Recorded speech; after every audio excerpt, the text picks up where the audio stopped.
Hello everyone, welcome to Deaf Mute Studio. I am joined by Garreth, Vegan Sausages Are for Pussies Gibson, and we are recommending horror films to watch during Halloween. We are currently on the 18th of October. Happy birthday, me. Happy birthday, mate. Thank you. What have you got, You having a good birthday? That's all right. So for my birthday, Gib, what film would you like to recommend?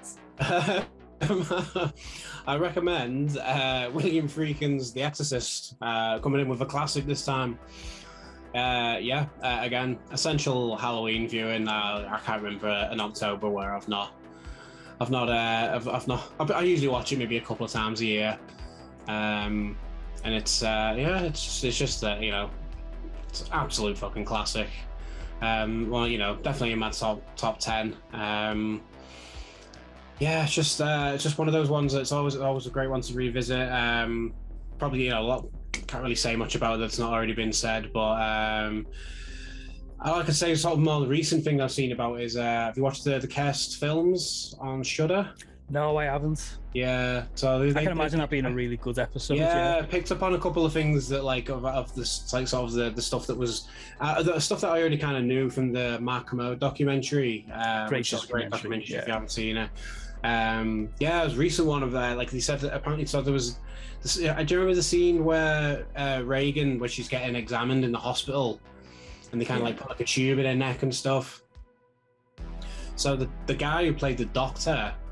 Apparently, they found out like years and years later that he was a serial killer. Shut up. Yeah, and I was like, whoa, I did not know that. So that must have even come out like after the documentary on the DVDs and stuff as well. So yeah. I mean, to be honest, I like to think I know a fair bit about The Exorcist. I did not know that. I mean, a lot of the stuff that they did talk about on the Curse films, like I did kind of already know, but. It's got a very interesting backstory, and to say Friedkin got away with some techniques that he definitely wouldn't get away with now. The shotgun. The shotgun. The yanking of Linda Blair as well on the bed, which was. I know it's to clarify, she was on a rope. Yeah, I didn't word that very right, did I? Phrasing. Yeah, but yeah, it's such a classic. It's timeless, and it's aged. It still looks just as great now as it did back then. I couldn't even imagine what it would have been like watching it in 1973. I mean, it must have fucking warped your mind. I mean, I've heard stories from like older family members. And them just like queuing up for ages to go watch it. There were people coming out the preview show and just shaking. Where one person I spoke to had to leave, and another person crept in through the fire exit because he was too young to go watch it and regretted it immediately. And that's the thing. Everyone's so desensitized to anything now. It's like it's hard to shock people, but. That just must have been so shocking back then. For one, it's such a horrifying story anyway of just like this thing happening to a young girl as well, who you see at the beginning, and she's just very, really nice bubbly girl, and you just see her just sort of deteriorate into this fucking horrible looking demon, and these effects by Dick Smith are just still to this day they're just amazing. Superb. It's just horrifying, and it is one of those rare films where people will not watch it again, which it's just, as I say, it's just nightmare fuel, isn't it? It is, mate. I mean, like the bit that really gets under my skin isn't. I only know one person who I told this and went, yes, that bit got me as well. It's the bit where what's his name? Father Karras. Father Karras, yes, when he's having the dream about his mum in front of the subway. Yeah, and she's just stood there like this, and like you can't hear her. it freaks me out every time. I don't know exactly what it is, but it's so unsettling.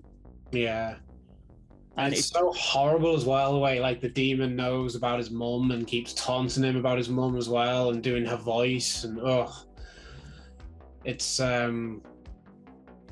it's like cause obviously like trying to break him as well. It's just it's so horrifying. It's so absolutely incredible pick, Gib. It's like you say, it's a classic for a reason. It's an incredible piece of cinema. If I could go back in time, I'd go see a lot of films, but just to experience what it was like when it came out, The Exorcist would definitely be on the top of the list. Yeah, there was nothing like that came even close to that before then. In terms of like shocking, just so in your face with the story and what it was trying to convey. It's just and it does it was obviously in the 70s when horror was a bit more. It wasn't seen as a dirty word. You had great directors like William Friedkin and Richard Donner and Steven Spielberg and making horror movies. It wasn't it wasn't seen as like a seedy, cheesy thing. It was and said Brian De Palma made Carrie as well. So this is why we got a lot of these amazingly made classic horror movies, because they were made by maybe like non-horror directors, really. Or people that just didn't specialize in horror and dealt a bit more varied filmmakers. It was definitely from a time where filmmakers wouldn't cling to a certain genre. It was very much like everyone, like Stanley Kubrick. I'm pretty sure he's done a film in every single genre. Mm-hmm. And same with Spielberg. So it's where you could really flex and learn new tricks and add something a little bit different to what the norm was at the time. Yeah, exactly. But it's timeless. I could do this list in another 20 years, 30 years time, and I'm sure this it'll still be on my list. So and high as well. Yeah, I mean, like you say, mate, it's timeless. It still stands up today. It's just fucking brilliant. Mm-hmm. So for my pick, Gib, I've gone with the 1971 film The Blood on Satan's Claw.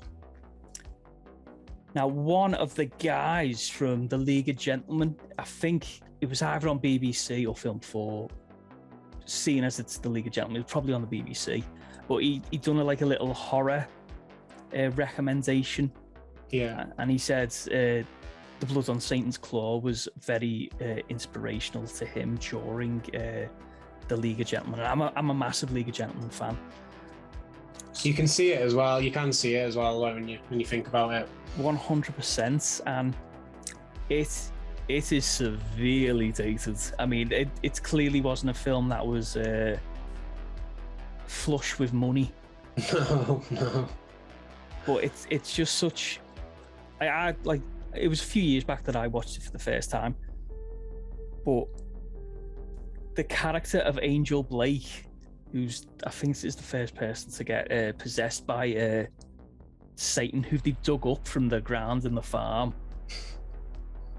and I to this day I think she's terrifying, because she starts off as a sweet girl, very similar to The Fly. Starts off as a sweet, mischievous girl, and then turns into this really weird cult leader with hairy eyebrows. Yeah. I didn't actually think about the eyebrows, but yeah, it's and the fact that her name's Angel as well, which when becoming corrupt by the devil becomes a fallen angel, and turns this small village into this weird murdering cult. Yeah. And I've just seen an image of Satan that they find in the ground, and it's quite hilarious. You just get one eye. Yeah, I can't remember if this was made before or after The Wicker Man. Oh, 71. I think The Wicker Man was afterwards. Yeah, so it was kind of sort of carrying on that tradition of like that, like very folk, British horror, which, you know, there was a little subgenre at one point. And I only saw it for the first time a few years ago. I think when it got released on Blu-ray, I had the Graham Humphreys artwork. Fantastic artwork. But yeah, it's not. I'll be honest. I have watched it, and I can't really remember a whole lot about it. Like, it's not a massively memorable film, but I do remember enjoying it though. Yeah, it's very much it's very much of its time. It is very dated. Yeah, you're right though.